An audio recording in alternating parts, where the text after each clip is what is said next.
Hello, this is Jeff Crabtree and welcome to Cooking with Crabber vlog number 12.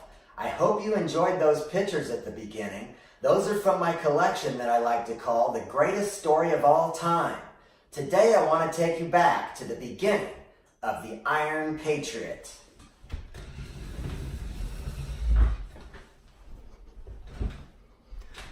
All right, it all began in August of 2008. That was when I first moved to Hollywood. I got an apartment at Wilcox and Hollywood Boulevard. The rent was $1,100 starting off. It went all the way up to $1,500 when I finally left in 2016. But when I first arrived, I was pretty nervous because I didn't have a job. I did have about $6,000 or $7,000 in the bank. I didn't come to Hollywood like Tony did. I mean, he was living in his car for a while. So I had better preparation than that. But I knew I needed to get a job of some kind because you can go through money real quick. So the first thing I did is I walked down Hollywood Boulevard and I got down to Hollywood and Highland. That's where all the tourists go. You got the Dolby Theater where they have the Academy Awards. You have the Chinese Theater. You have the Jimmy Kimmel show across the street right by the El Capitan Theater. So I walked down there and I saw some guy dressed up as SpongeBob. I later got to know this guy. His name was Bernard. He used to be on Jimmy Kimmel a lot. You guys probably saw him on there. But I saw him in the SpongeBob outfit. I saw him making money, getting cash, taking pictures with people. So I thought that would be a pretty cool job because I could do it when I want and then pursue my dream on the side. So I went home, I found a SpongeBob suit on eBay and I was gonna order it. I put in the beginning order, but then I changed my mind because I looked around further and I saw somebody that was selling an Iron Man suit and they lived right outside of LA. So I canceled the SpongeBob. I drove outside of LA and picked up this Iron Man suit for like $500. And you saw that suit in those first two pictures of this video. That's my friend Juan Diego. He did Captain America sometimes and then later Spider-Man. But I used to work with him. I worked with different people on the boulevard and then sometimes I would work alone. But sometimes it helped pass the time if you could talk with someone. So anyway, it was like the end of August, beginning of September, I started going out on the street as Iron Man and I was making tips. I was, getting some income coming in and everything. And then I remember also in September or maybe early October, an older person in a wheelchair that I used to see suggested to me that I should start doing extra work. So that's when I went into that as a non-union extra at first. And then a couple of years later, I became a member of SAG-AFTRA. So that was the beginning of me doing extra work and then also going out on the boulevard like 4 or 5 times a week making money and then doing 2, 3, maybe 4 extra gigs a week. So that was the beginning. And I basically did that, 3 years before the next part of the story happened. And also in 2008, already like in August, when I first got that cheap Iron Man suit, I immediately began looking online for everything to do with Iron Man. And I found this really incredible suit. The pictures were just awesome. And everybody online was seeing this Iron Man suit somebody had made. And it was a sculptor named John Catho Christensen. He lived in Norway. He had a partner, Bruce. They had a workshop in England. And this suit, because keep in mind, the first Iron Man came out in May of 2008. So that's why I knew it would be good to get this costume because the movie was hot. People were talking about it.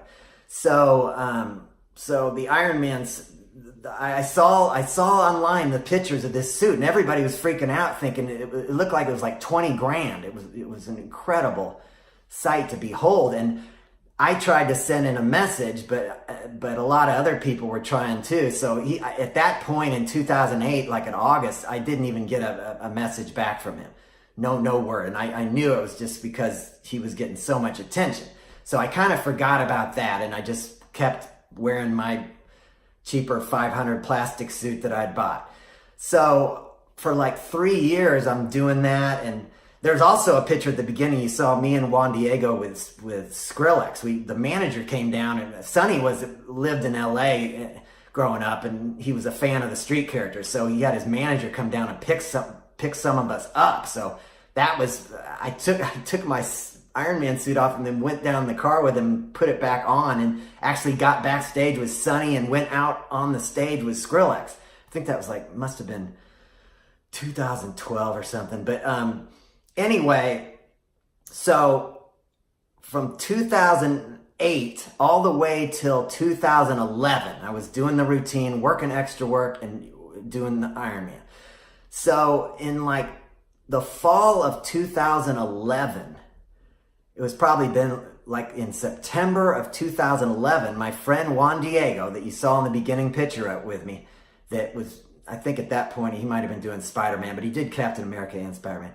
He suggested that I contact this. He saw some pictures like I did of John Catho Christensen's suit, and he suggested I contact him. Now, Juan Diego didn't know that I'd already tried to contact him back in 2008, so this was my second attempt. So in September of 2011, I sent another message to John Catho Christensen, and it took a couple of weeks for him to get back to me, but he did get back to me and offered me the deal and sent me an email with the details of this suit. He said for $4,500, he would make this thing and send it to me. So I went back and forth with him a few weeks, just negotiating and just trying to see what were the details of this costume were going to be. And then finally, I made the decision in the beginning of November of 2011. I sent $4,500 through PayPal to Norway to John, which was a big gamble because PayPal only protects you for 48 days. So I didn't know what to expect. But in those emails he sent me with the deal, it was supposed to take 4 months for this thing to get done. So I ordered in the beginning of November. So November goes by, December goes by, January goes by. By the time I was getting to the end of February, I thought, well, let me send a message and kind of touch bases with him and see what's happening. And I thought, oh man, maybe if he might say he's a little behind, it might take a little longer. But so when I sent him that email in February sometime of 2012, it was scary because he did not even respond for a whole week. So I'm thinking to myself, holy shit, I might have got scammed. It was already had been past 48 days. So I'm thinking, what am I going to do if this guy never gets back to me? Am I going to try to fly to Norway and track him down? There's no way. I'm probably just screwed. I might have been part of one of these Norway scams or whatever. So he gets back with me in a week, and that was good. But the bad thing is he told me he had not even started making the suit. He said he had problems with his business. He had to take other work. So at that point, I'm thinking he took my money to survive, and he's taking other work. It's like my money's probably gone just to pay his bills. He's trying to stay afloat. So that was scary, and I kind of got angry. And my first message back was saying, I think I just want my money back. I just want a refund. But then he sent it back another message and said, try to be patient. I'm going to make one last suit for you. This guy had to kind of give him some slack because I think in the beginning he'd been, the movie companies that had contacted him, because in the beginning it wasn't as easy to make all that. Now cosplays, I don't think people get in trouble as much, but in the beginning, I think he got approached by the studios or got to send a message saying to stop making the suits, or because he didn't own the licensing to Iron Man. But I don't know all the things he went through, but I tried to cut him some slack, and I liked his work. So I just decided, okay, I'll be patient. And he kept stringing me along saying it'll be a couple more months. And then he even sent me some pictures of the beginning, pictures of the mask and some of this stuff with the chest and everything. This chest and kind of just he sent me a picture, and it wasn't painted or anything, but it looked cool. So I thought, okay, well, I don't really have any other options because that was my plan. This is how I'm going to, conquer Hollywood. I got to get this thing. So I went ahead and went forward, and then little did I know this thing was going to take a year and a half. I was not going to finally get it till like May of 2013. So let's go back again. I ordered it in November of 2011, and I did not get it till May of 2013. So that's about a year and a half. And I went through various levels of insanity through that year and a half because I was just thinking, am I ever going to get it? It's, I would be sending him messages and he kept stringing me along. But see, in his mind, he didn't tell me, but in his mind, he didn't think I needed it till Iron Man 3 came out. And Iron Man 3 didn't come out. The debut was in April of 2013, and then the movie got released in May of 2013. So in his mind, he thought I didn't need it till the movie came out, but he didn't tell me that. I didn't know, because I guess he didn't want to tell me because he knew I would go crazy if he told me it was going to take that long. But I did not get that suit. And the premiere of Iron Man 3 was in April of 2013, and it sucked because I had to go to the premiere in my old suit. I was just looking so forward to just blowing everybody away with my new, Iron Patriot costume. And I even, in April, it was crazy. I was on Jimmy Kimmel, and they had Scarlett Johansson come in because they were sometimes they do the premiere real early. They already did it in April on Hollywood Boulevard for Iron Man 3, and I was on the Jimmy Kimmel show. It was pretty silly. I can't find the video. They don't even have it online anymore, but it's pretty incredible. We were in this costume where we drew t-shirts. It was pretty corny. SpongeBob was on there, Bernard, he was on there with me and stuff, and some other characters, but it was silly. But I wish maybe I can find that video someday. But, so anyway, I get the suit in May of 2013, and, people just think you just order something like this and just put it on and hit the street. Oh no, it took like a whole month, and I had to have my other friend, Paul Harrell, he was doing Iron Man before me. He had a real nice suit that was made in Vegas, and I went over to his house and kind of learned some things from him. But it's just, there's a lot of stuff that goes on underneath this suit, and I just had so many problems just through that first month, just trying to get it going. And I mean, he went over to Home Depot. He taught me how to use a rivet gun. I had never even tried to use one of those before, and showed me some other skills. And all kinds of padding have to be put inside of this to make it fit, and inside the helmet, and just a lot. I mean, if you guys spent even 15 minutes in this suit, you would have more sympathy for what I went through, because you'd be crying to get out of it. It's not a comfortable thing to be inside, and it's dangerous too. So anyway, all this time I was waiting, the whole year and a half. A lot of the time I spent just watching podcasts. And I was just thinking about what show can I debut this suit at when I finally get it. And, Brian Redban and his Death Squad thing, and I would watch him on Joe Rogan, and I knew that would be a possibility because I knew every Monday he was at the Comedy Store. But at that point, he was doing a show called the Death Squad Chronicles, I believe. Or the Death Squad Secret Show. No, I was thinking about the Ice House Chronicles. It was called the Death Squad Secret Show. And he just had comedians on there. And Tony was on there one time, but just all the other comedians are friends with him, and, would just come, 4 or 5 of them, and just sit at the table and just bullshit. So that was before he decided to hook up with Tony. And so anyway, I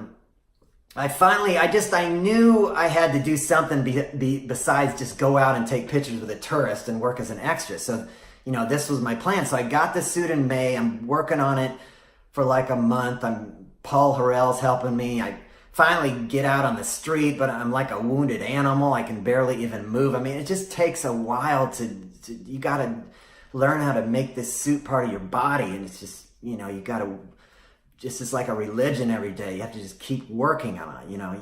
This is the planet of repetition. You just get better at doing something by doing it over and over. I had to learn by trial and error.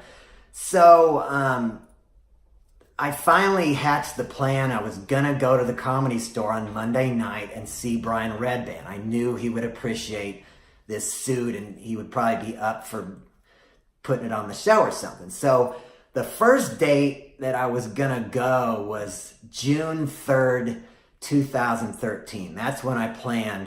And I didn't know how I didn't know how to, I needed somewhere to put the costume on, and I didn't know what to do. So I thought, and I like being in my apartment because there's a mirror, and it's just, it's not easy. It takes 30 minutes to put it on. So I hatched the plan that I'm going to put it on in my apartment and then walk down to the bus I'm going to walk down Wilcox, past Hollywood Boulevard, down to Sunset Boulevard, and get on the bus at around 7:30, and then ride it to the Comedy Store, which the show starts at around 8.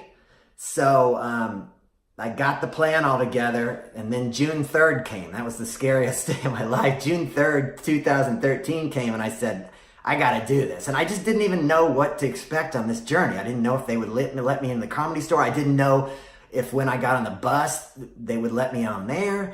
So I finally, on June 3rd, 2013, I got up that day planning to do it, but I'll have to admit, I chickened out. It just, as the day went on June 3rd, 2013, I just got so scared thinking, I just can't do this. This is just too crazy. So I let that day pass, and I just decided not to do it. And the next day, on June 4th, was my brother's birthday, which was weird. And I'm kind of just thinking, well, I'm glad I forgot about that. That was just way too crazy. But I couldn't maintain that way of thinking, because when I started going back out on the street with the tourists and going back to my life, I just knew this was one of those moments where I had to, leave my comfort zone and do something and take a chance. So when the next week came, the next Monday was June 10th, 2013. And that was the day I knew there was no turning back. And I was so nervous that whole day, June 10th on a Monday, 2013. It's just funny to think, if we ever do the movie about the Kill Tony store, it's just going to be so funny to see me, what I was going through that day and what they were going through. Because Brian and Tony, see, they had started a show called it was called Hinchcliffe's Notes.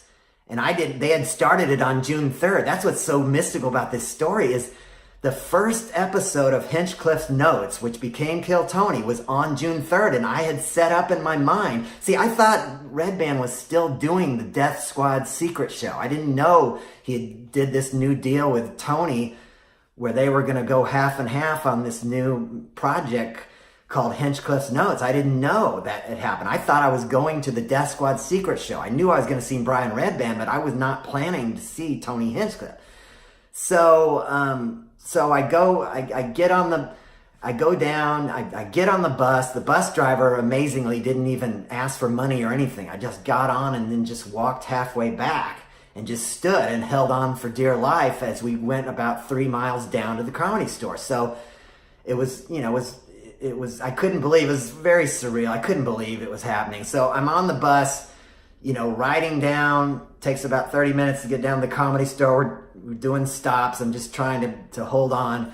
And then I get out right at the stop at Kings and Sunset. And it was pretty scary getting off those steps that are halfway back on the bus, because I couldn't even see.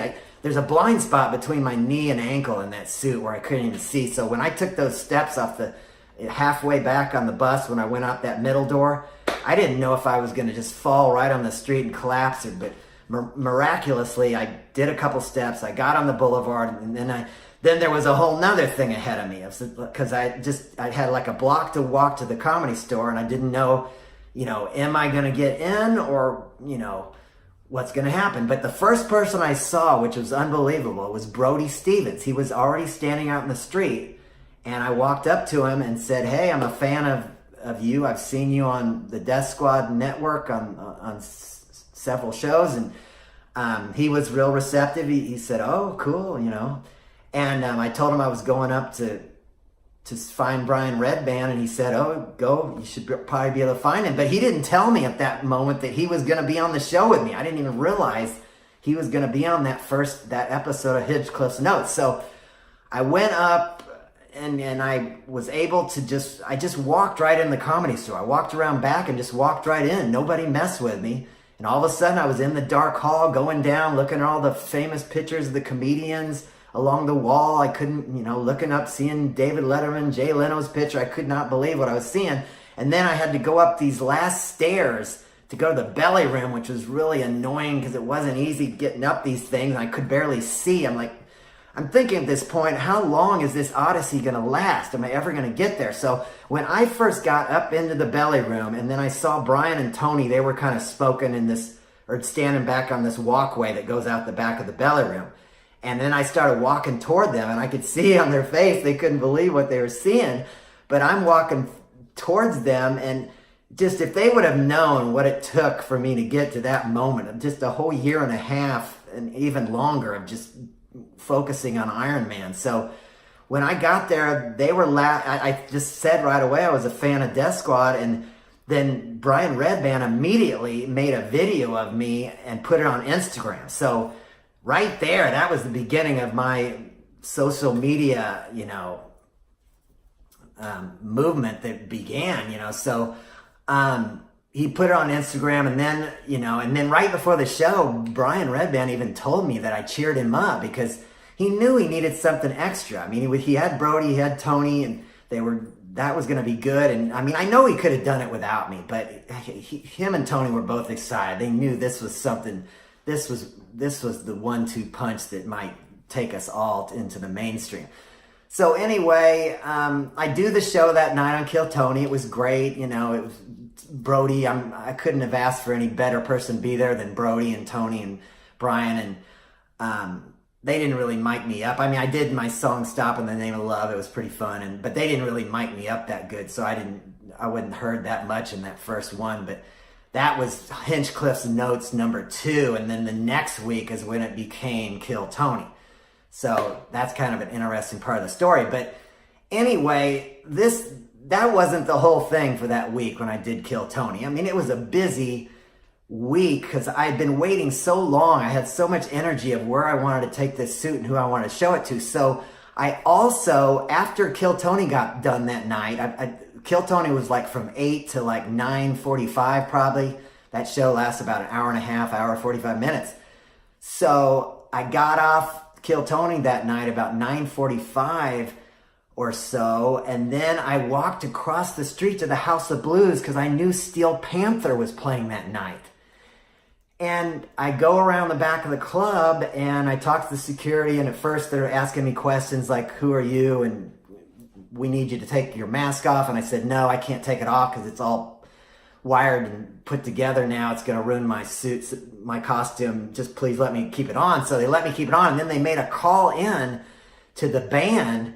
And unbelievably, they not only let me into the House of Blues, they took me backstage to the Steel Panther dressing room. So I couldn't believe it. I'm back there with Satchel, the guitar player. He was loving me. He made a little video of me doing my, stop in the name of love. I was doing that because it's funny, Iron Man does the hand. And he's making a little funny video of me. And then the lead singer, Michael Starr, he took a picture with me. And all these things I'm talking about, you're seeing in the pictures that I did at the beginning of this video. If you need to go back and watch it again and review, but I tried to, all the stuff I'm talking about are in those photos at the start. So anyway, they liked me and they already said, we want to bring you out on stage. But the problem was it was over an hour, maybe it might have been almost 2 hours before they finally got on stage, because bands like that, they take a long time to make the crowd wait. And there was I can't even remember if there was an opening band or what was going on. There must have been an opening band, but all I know is I was standing around forever waiting. I mean, that was a long night because keep in mind, I had started putting on the suit at around 7. So at that point, I had already been in the suit like about I'd already been in the suit over 3 hours. So I had to wait another couple hours or so, and I finally got on stage. And you guys, if you want to go to YouTube and type in Iron Patriot, Steel Panther, you could see what happened when I went on stage. Somebody made a video, and it was great, but it kind of was embarrassing because Satchel, see, the problem was Michael Starr didn't know that my speaker was down on my chest. So he kept putting the mic up at my mouth and people couldn't really hear me. And then I tried to do Stop in the Name of Love, which wasn't a good song choice for that metal crowd. But it would have been probably okay if he would have put the mic down on my chest. But I didn't think to tell him, hey, put it down lower. So I sounded, you'll see in the video. And then when it didn't go well, Satchel pounced on and roasted the hell out of me. And you'll see, it's pretty embarrassing, but I don't care because I got some great pictures from it. You can see the pictures in the thing. The pictures don't show what happened really, but that's all I needed for promotion and everything. So that was awesome. And then I had to get back on the bus after I did that with them. They took me off stage. I talked with them a little bit on stage and did some stuff. And then I kind of just got off and let them do their show. And then I went ahead and went home, tried to go home. And I got on the bus. You know, it's pretty hard getting a bus that late at night, you know, in Hollywood because they start coming less and less when it gets later. So I finally got on the bus, and then I got distracted. I don't think I was talking to someone or something, but I missed my stop and went farther down than I passed Wilcox, and then I had to walk all the way home. And I mean, I'm talking, I think it was almost 7 hours by the time I got home in the suit that night. I mean, that was probably the longest I've ever been inside the Iron Patriot costume. So anyway, I wasn't through for that week though. That was what we just described, was June 10th, 2013. Now let's go to June 12th. 2 days later, June 12th, I go to the Adam Carolla show because I knew he was doing a remote podcast at his restaurant that was down by Beverly and La Brea at a restaurant called Amalfi's, an Italian restaurant that he was a part owner or whatever. So this was a harder trip though. I had to take 2 different buses, and I'm standing up in the Iron Patriot suit. It was another mission that was pretty scary. And then I was going down the Hollywood Improv. No. That's Friday. I haven't even got to that story yet. I'm talking. I just told you I was going to Amalfi's, Adam Carolla, Amalfi's, his Italian restaurant, La Brea, and down at Beverly. So yeah, I had to take a couple buses to get there. So I got down there, and I ended up taking. He has this drink he sells called Mangria, you know, and people were buying it, and then it ended up, I was taking pictures with people that would buy the Mangria. So the producer of Adam Carolla, he was liking me and stuff, and he even told me to come back, but I just decided I can't because I got to focus on Kill Tony. I can only take the suits, and plus I knew they weren't going to make me as big a part of the show as what Tony did. So, but it's you see some pictures there at the beginning of this video of when I was there with Adam, and he tried to ignore me at the beginning of the show. I went up and stood there. It was real awkward because the crowd was like wondering when he was going to acknowledge the elephant in the room. And finally, Bald Brian is the one who brought me up because Adam was doing his segment, you know, what can't Adam complain about or whatever, and then Bald Brian brought me up and used kind of a witty way to bring me up in the conversation, and then Adam said something about me, and it was pretty cute. And then I took a picture with Adam afterwards, and then I ended up going home. And then that was a fun night. I got some pictures, but I knew I couldn't return to that again because it wasn't going to work. So anyway, that wasn't the end of the week, though. On Friday, I went to the Hollywood Improv to see Kevin Smith, you know, from Jay and Silent Bob. I knew he's a comic book fan. I thought he's going to dig it. So I took a couple buses on a dangerous mission in the Iron Patriot suit down to the Hollywood Improv on that Friday night. That would have been June 14th. Because June 10th was the Monday. June 12th, went to see Adam Carolla. Then June 14th on the Friday, I go to Hollywood Improv. And they weren't going to let me in at first, and then they finally did. There was even a fan there. There was even a fan of Kevin Smith that was going to offer to pay to get me to go in. It was like a $20 ticket to get in this show, and But they eventually just let me in free. And I went in, and then we had to wait a long time. And then Kevin Smith finally came. He was doing a show with this other guy. And then, he acknowledged me at the beginning of the show. He thought it was cool. And then I said I wanted to get a picture with him after the show. And he said, no, let's just do it now. And then we did a picture, and I didn't have a way of getting it. I just had to find that picture you see in the beginning. It's not even that great. It's kind of out of focus, but that's what I found online. I didn't even have a way to get the picture because I didn't have a camera with me. So I took the picture with Kevin, and then he was begging me to just take the suit off because he wanted me just to sit down and relax and watch the show, but I told him I just couldn't do that. It's just too involved to take that thing off and put it on and stuff. So I just stood there while it was kind of awkward because I stood there while the show was going on, and he never brought me up again, and they just rambled on for like 2 hours about just inside stuff. I don't remember what this guy's name was, but it was interesting, but it just, I don't know if I even should have came to that thing. I mean, I'm glad I did because I have the picture in the memory, but there's not really any record of, I don't know, I've never been able to listen to that podcast, or I don't even know if they put it out. Maybe they didn't even record it. I don't know. It was just was like his really devoted fans would pay $25 to come in here and watch him just talk about, it was just pretty boring, but anyway, so then I had to go home that night, and so that was the end of that really crazy week. And then that's when I decided I'm just going to go back to Kill Tony on Monday. And that next Monday, I tried to go back to Steel Panther again that night, and they wouldn't even let me in. I'd even prepared a song by Steel Panther I was going to do, but they said they had the drummer from Poison was there that night, and they didn't need me. So that was it for my rendezvous with Steel Panther, but I thought the Iron Patriot was a perfect, combination with them. But anyway, well, that's about as far as I want to delve into it today.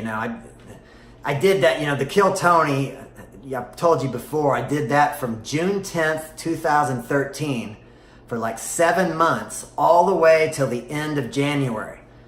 Like January 22nd was when I went on Getting Doug with Brian and Tony, and then that was it. A lot of people don't know, I did try to come back to the show a couple months later for Kill Tony 48, and I even came back for Kill Tony 50. But when I came back for Kill Tony 48, everything had changed. Brian was pissed at me. Tony wasn't happy. Brian didn't even want me there. I had to just stand up in the side balcony. If you ever watch Kill Tony 48, there's an incredible shot where Brian turned the camera, and you could see me standing up in this side area, which was ridiculous because it was so small I couldn't even barely get in there. And then some people were sitting there watching the show with me, and that was just incredible. But I mean, I proved at that point I didn't think I was too good for the show, because Tony portrays it that I left and I thought I was too big an ego, but I did try to come back a couple months later, but it just didn't. There's some other stuff that happened, and then I tried to come to the roast battle, and Tony had me kicked out of the club. But this is deep. I told you guys, it's just, I don't know when I'm even going to get to all these stories. I mean, already this video I'm looking at is over 30 minutes, so I don't want to ramble on to forever today, guys, but let's just, another funny part when I first came back, Kill Tony 48, I tried to come back, is I brought up that point in Getting Doug with High when Brian accused me of letting a fart, and then I said that to Redman. I said, you accused me of letting a fart on Getting Doug, and then Brian yelled back at me and said, I'm a comedian, so it was just. And then I also told him, I'm sorry guys, when I smoke marijuana, I have delusions of grandeur. And then somebody who was watching us all talk was even laughing when I said that. So, it's just, let's just leave it today where we left it. And I hope you guys, if you got any more questions, you can ask me, but I don't know. Today, I know you guys are sick of me eating these veggie burgers. So today I want to just show you what I eat for dessert. Let me just show you this real quick. This is what I like to eat for dessert, is these oatmeal cream pies. See, they just come in packages like this. But, and also, I like this routine how, because I'm gonna have a smoke down now and eat this. So I like this routine where we play a song while I'm eating and smoking. But the track I'm gonna do today is number 2 off the Dirty Crabber called Send Me. And I'm also, stick around for the end of the video because I'm going to include the video of Iron Patriot Send Me when I was filmed on Hollywood Boulevard in the summer of 2015. So stick around for that. But it's time to, smoke down. Without further ado, let's start the song called Dirty Crabber, Send Me.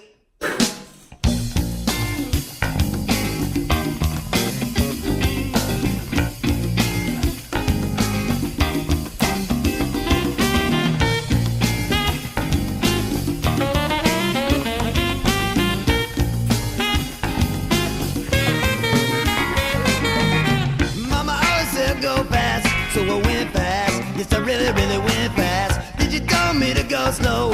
So I went really slow.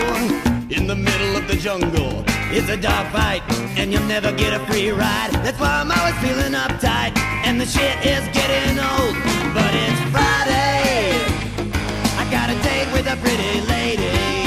Maybe, she sent me on my way. But if I had my way, I love her all through the weekdays. I wanted to send me on my way all the time. I think about just leaving or just breathing, but I'm never believing. And I'm always feeling uptight when the money don't seem to flow.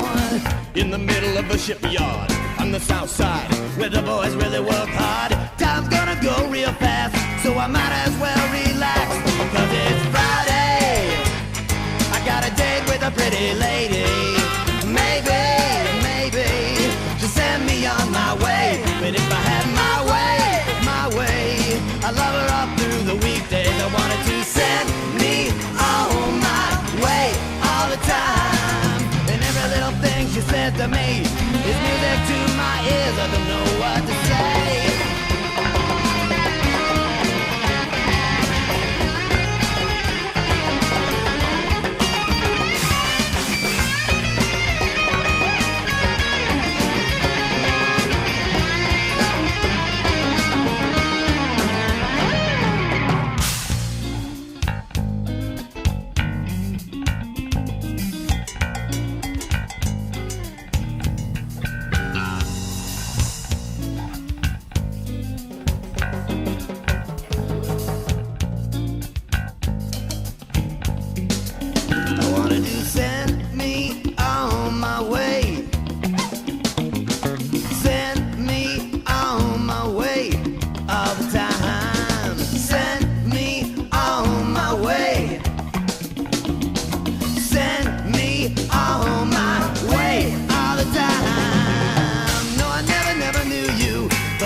Shipyard on the south side, where the boys really work hard. Time's gonna go real fast, so I might as well relax.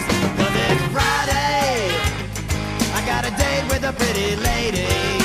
Maybe, she sent me on my way. But if I had my way, I love her all through the weekdays. I wanted to send me on my way all the time. Send me on my way all the time. Send me on my way all the time.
You're not a household name either, Tony. So quit bragging all the time, Tony.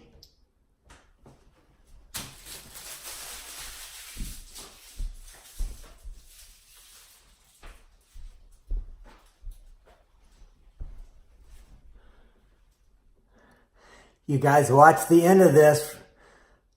I'm gonna play Iron Patriot Send Me, that was filmed in the summer of 2015 on Hollywood Boulevard. I hope you guys enjoyed this show. I'll see you later. Thank you.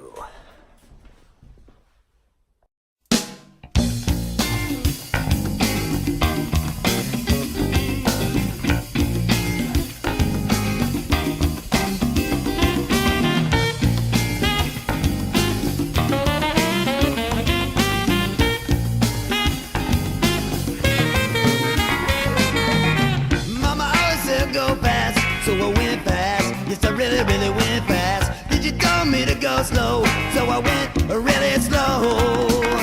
In the middle of the jungle, it's a dog fight, and you'll never get a free ride. That's why I'm always feeling uptight, and the shit is getting old.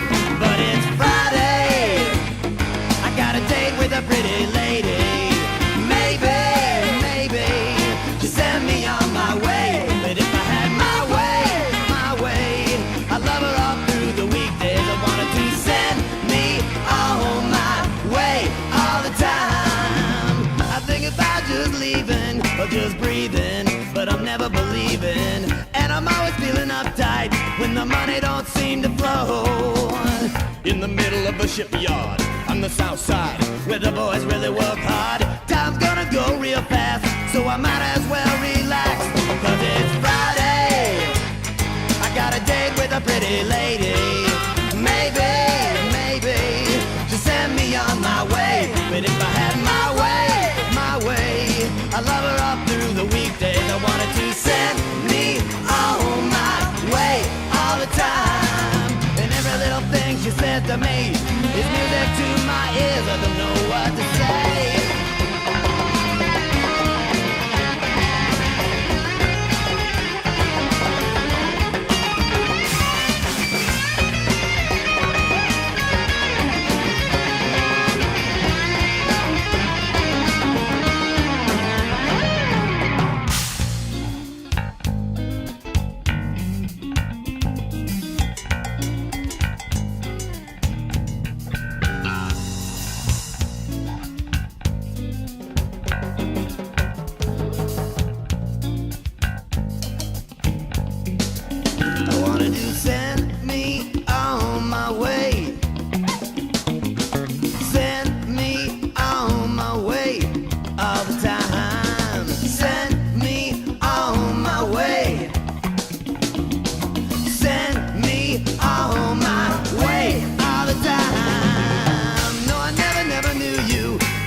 Tattooed you.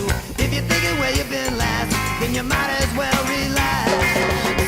In the middle of a shipyard on the south side, where the boys really work hard, time's gonna go real fast, so I might as well relax. Cause it's Friday, I got a date with a pretty lady.